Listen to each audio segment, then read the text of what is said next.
La méditation de ce 14 novembre est intitulée « En faveur de l'un des plus petits ».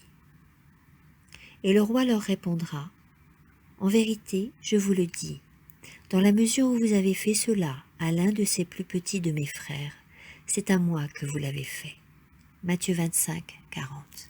Le Christ porte un intérêt personnel aux nécessités de ses enfants.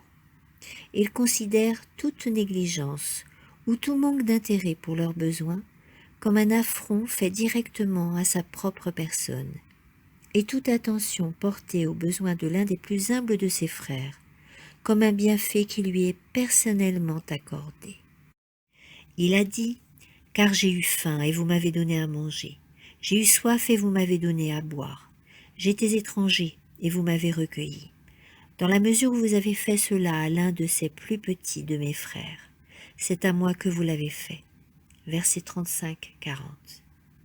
Celui que la Providence a béni avec de l'abondance, mais qui verrouille les portes de son cœur pour repousser toutes les incitations à la générosité qui s'exprimeraient en actes de bienfaisance et de bonté, entendra des lèvres du Maître ces paroles solennelles. Dans la mesure où vous n'avez pas fait cela à l'un de ces plus petits, c'est à moi que vous ne l'avez pas fait. Verset 45. Il ne peut exister dans un cœur de l'amour pour le Christ sans un amour correspondant pour le prochain.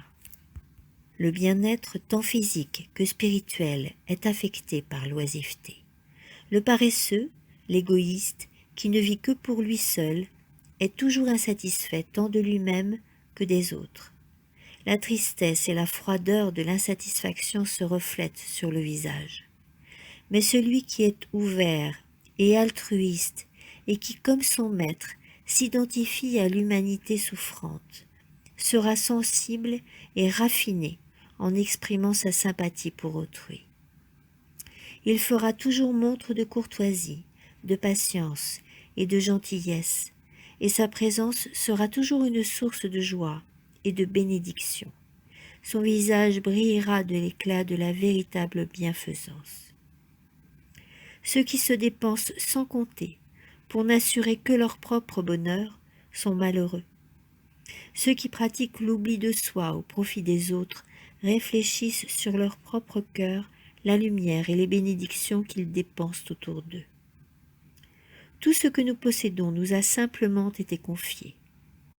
Pourtant, quand Dieu nous exprime son approbation, c'est comme si tout le mérite nous en revenait entièrement.